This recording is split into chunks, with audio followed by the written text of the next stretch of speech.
Where it goes into the real dark, demonic side of pride is when we actually care so much about our own opinion that we don't care what anyone else thinks, even God.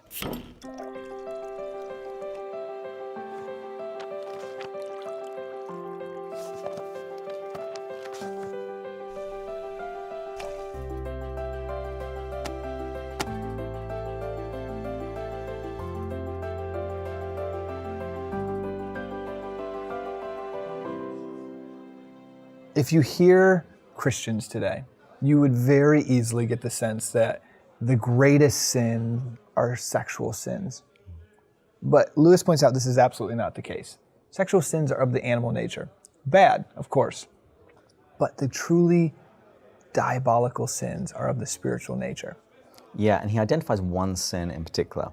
He says there's one sin of which no man is free. And it's a sin that when we see it in others, we absolutely loathe it. Oh, so quickly. Pride. Yeah.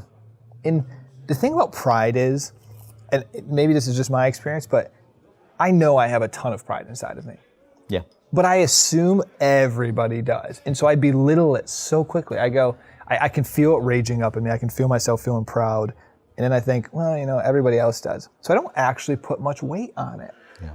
And I would venture to say if, as Christians, we recognize the severity of that sin more, we would be a lot less judgmental of other sins, like the sexual sins. We wouldn't hold those in such high regard, and we would focus on our self-centered nature. What is it about pride that you think makes it so bad? Well, first of all, pride is thinking of yourself better than the other. Or at least maybe there's someone that you know that's not better, that you're not better than, wishing yourself better than the other. And the danger in that is it's always competitive by nature. It always pits me against you. And that's completely contrary to the gospel message. And this makes me think of a quote, Lewis says in Mere Christianity. I'll read it here really quickly. If I am a proud man, then as long as there is one man in the whole world more powerful or richer or clever than I, he is my rival and my enemy. And I think that shows us what makes pride so bad, because there are other vices which still can give rise to something good. Lewis gives the example of drunkenness. It's still bad, but a group of drunks can still have fellowship with one another. There's still something good that can come out of it. Yeah. But with pride, you can't have that. If you have a group of proud people, each will want to be the center of attention. Each will want to be the big noise because they're seeing each other as a competitor, as a rival. But at the same time, I think we very often misidentify pride. I mean, we say in casual conversation, oh, he's very proud of his school, his father, son, or sports team. I mean, what was your sports team in university? Notre Dame.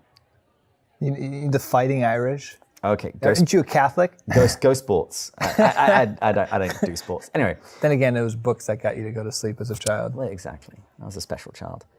But I'm sure you would talk about being proud of your team. And when you mean that... very proud. Yeah, well, what you mean is you have admiration for your team when they do well. And that's what pride can mean in this sense, a warm admiration. And that's not sinful.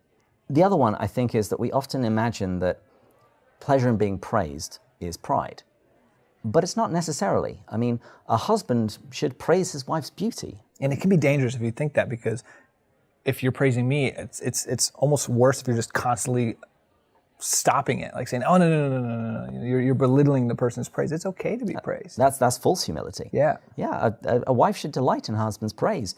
Likewise, every single Christian at the end of their life wants to hear Jesus say, well done, good and faithful servant. Oh, that in The Weight of Glory in C.S. Lewis's book, another one of his that was so brilliant.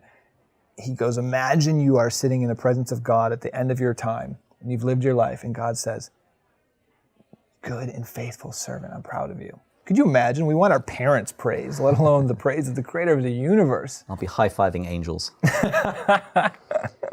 But that one can actually, I mean, it can still be sinful in terms of the sense of it could just be vanity, just wanting to be praised. Of course. It's like that song that Carly Simon wrote about me. But what song is that? I'm not... It's called You're So Vain. But where it goes into the real dark, demonic side of pride is when we actually care so much about our own opinion that we don't care what anyone else thinks, even God. And that's when it becomes dangerous. There's a misconception that God doesn't like pride, or it's a worse sin because God's a jealous God. And if you love yourself so much, that makes him... No, that's not the case at all. Well, it's still a violation of justice because God is owed your praise, but that's still not the heart of it. That's not the real problem. No, the real issue is a proud man is constantly walking around his whole life looking down at everybody he encounters. And if you're always looking down, you're never looking up. In the Christian journey is all about getting to know God, loving him, enjoying and sharing in his goodness and his beauty. And if you're proud, you're never going to do that. You don't think you need it. And I love that Lewis points out is this litmus test. And this just pierced me when I heard it. If you don't think you're a proud man, then you're a proud man. Mm-hmm. And that's chilling. I mean, as Christians, we need to be asking ourselves, is pride getting in the way of our spiritual journey? And that should be our number one focus, is getting rid of that sin. Because all the rest of the virtues are possible when you get rid of pride. To humility. To humility. Cheers. We want to thank you for watching this. David and I are incredibly passionate about the Christian faith. In our journey, we found there to be such truth and beauty in it. And if there's anything you disagree with, if there's anything you're struggling with that we just haven't talked about, we invite you to share that in the comments, and we would love the opportunity to address that, to do a video on it. Because if you're struggling with it, probably others are. And if you are an excellent sort of person who wants to go to heaven, please share this link. It's that simple. We offer you heaven for easy. very cheap. But seriously, if you found one of our videos helpful, if it has helped you grow in your love and understanding of Christianity or C.S. Lewis, please share it with your friends. See you next time. Further up. Further in. Cheers.